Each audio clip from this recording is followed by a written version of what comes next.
Welcome back to our channel. Hope you all are doing good. Today, we will learn English through an easy English story using very simple words. Today, we are going to talk about something almost every single person on this planet does, often without even noticing it. We are going to talk about why we compare ourselves to others.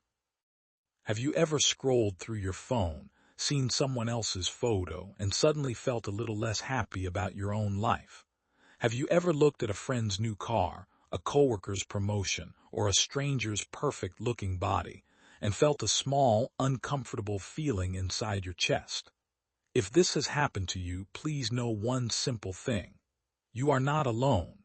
In fact, you are behaving in a very normal, very human way. Almost everyone does this. From young students comparing their grades with classmates, to adults comparing their salaries with coworkers, to parents comparing their children's progress with other families. Even people who appear extremely confident on the outside often struggle quietly with these same comparing thoughts on the inside. This habit does not care about your age, your background, or how successful you already are. It quietly shows up in almost every part of human life, in almost every country, and in almost every generation. Comparing ourselves to others is not some strange modern problem. It is actually a very old habit built deep inside the human brain. To understand this habit, we need to go back thousands of years, long before phones, before social media, and even before cities existed. In ancient times, humans lived in small groups or tribes. Survival in these groups depended heavily on understanding your position within that group. Were you strong enough to help defend the tribe? Were you skilled enough to gather enough food? Were you respected enough to have a voice in group decisions? Constantly comparing yourself to others in your tribe was not just a bad habit back then. It was actually a useful survival tool. If a person noticed that another member of the tribe was better at hunting, they could learn from that person's methods. If a person noticed another member had found a safer place to sleep, they could copy that same behavior. In this way, comparison helped early humans learn faster, improve their skills, and increase their chances of survival within a dangerous and unpredictable world. People who paid close attention to those around them and adjusted their own behavior accordingly were often more likely to survive and pass on their habits to future generations. Our brains today still carry this same ancient wiring, even though our modern world looks completely different from that early tribal life.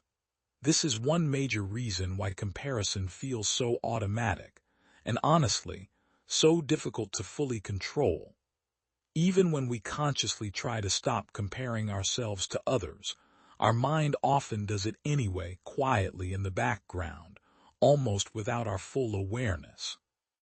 In the field of psychology, there is actually a specific, well-known theory about this exact behavior.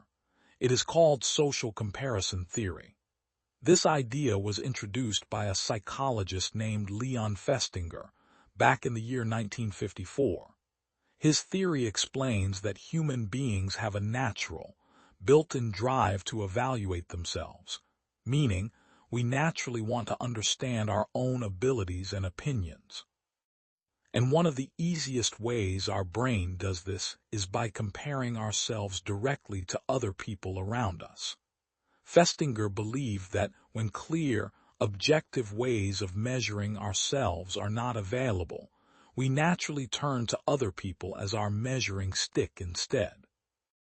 According to this theory, there are generally two main types of comparison that we make almost every single day. The first type is called upward comparison. This happens when we compare ourselves to someone we believe is better than us in some specific way. Maybe they are more successful in their career. Maybe they appear happier in their relationship. Maybe they simply seem more confident when speaking to other people. Upward comparison can actually be helpful in certain situations. It can motivate us to work harder, to improve our own skills, and to set higher, more ambitious goals for ourselves. For example, a young athlete watching a professional player might feel inspired to practice harder every single day. A new employee watching a senior colleague might learn valuable habits simply by observing how they work. However, upward comparison can also easily turn harmful if we are not careful about how we use it. If we begin using someone else's success purely to criticize ourselves, rather than to learn something useful from them, upward comparison can quietly damage our self-confidence and our overall sense of self-worth. Instead of feeling inspired, we start feeling small, inadequate, and constantly behind everyone else around us. The second type is called downward comparison. This happens when we compare ourselves to someone we believe is doing worse than us in some particular way. Interestingly, people often do this quite naturally when they are feeling upset, insecure, or emotionally low. Comparing ourselves to someone facing greater difficulty can sometimes provide a temporary boost in our own mood or confidence, helping us feel briefly more grateful for what we already have. However, this type of comparison also carries a hidden risk. If we rely on downward comparison too often, we may unknowingly build our entire sense of self-worth on the struggles or misfortunes of other people, rather than building it on our own genuine personal growth and real achievements. This creates a fragile kind of confidence, one that depends entirely on other people staying behind us, rather than on our own steady progress forward. This is exactly why comparison feels so different depending on the moment. A person scrolling through old family photos might feel proud and nostalgic. The very same person, scrolling through someone else's vacation photos an hour later, might suddenly feel a wave of quiet dissatisfaction with their own life. The comparison itself did not change.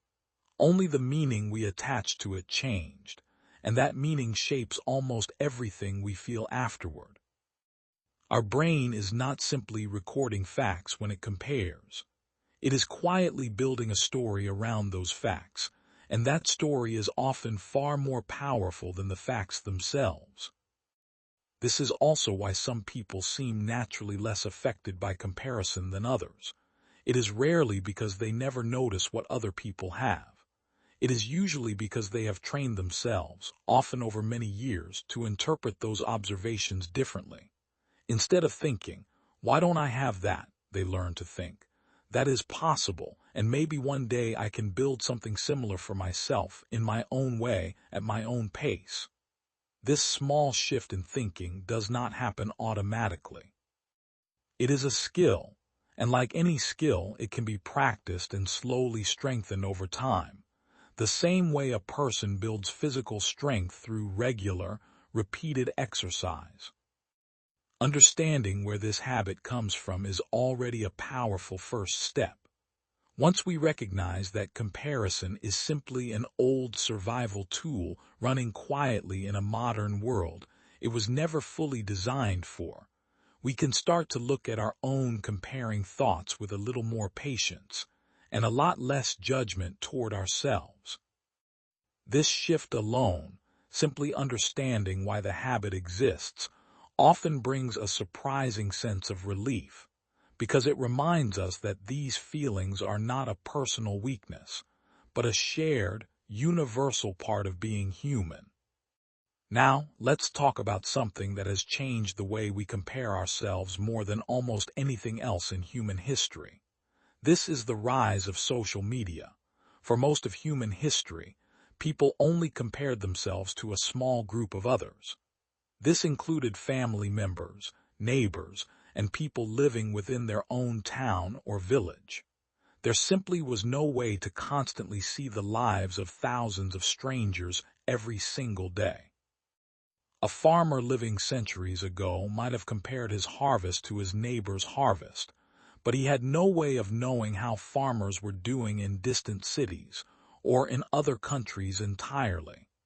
His entire world of comparison was limited to the people he could actually see and speak with, face to face, on a regular basis. Today, this has completely changed. With just one small phone in our pocket, we can instantly see the vacations, the achievements, the relationships, and the daily lives of thousands of people from all around the world. This gives our ancient, tribal brain far more comparison material than it was ever designed to handle.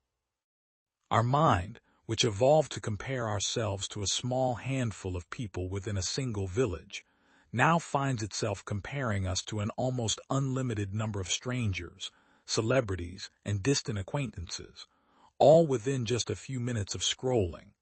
There is another important detail we must understand here. What we see on social media is almost never a person's full, complete life. It is usually just a small, carefully chosen highlight. People generally share their best moments, their proudest achievements, and their most flattering photos. They rarely share their difficult days, their private struggles, their arguments, their financial worries, or their quiet moments of self-doubt. A person might post one joyful photo from a wonderful vacation, while quietly leaving out the stressful, tiring journey it took to get there, or the financial pressure they may have felt afterward. This creates a strange and unfair kind of comparison. We end up comparing our own full, complicated, sometimes messy daily life, including all of our private struggles, directly against someone else's carefully selected highlight reel. This is simply not a fair or accurate comparison, yet our brain often treats it as if it were completely real and completely true. It is a little like comparing a full, unedited movie, filled with slow scenes and difficult moments, to just the exciting 2-minute trailer of someone else's movie. Of course, the trailer looks more exciting. It was carefully chosen and edited to look that way. Nobody posts a trailer of their boring afternoon, their small daily worries, or their quiet moments of frustration. Yet these ordinary moments make up the majority of almost everyone's real life. Researchers who study this exact topic have found some interesting patterns. Many studies suggest that people who spend a large amount of time browsing social media, particularly while comparing their own lives to others, often report lower overall happiness, increased anxiety, and reduced satisfaction with their own personal lives. This effect appears to be especially strong among younger people, who may still be forming their sense of identity and self-worth. Some studies have even found that simply reducing daily social media use by a small amount can noticeably improve a person's overall mood within just a few weeks. However, this does not mean that social media itself is entirely bad, or that comparison can never be avoided. It simply means that we need to become more aware, more conscious of how we personally use it, and how it truly affects our own mind and mood.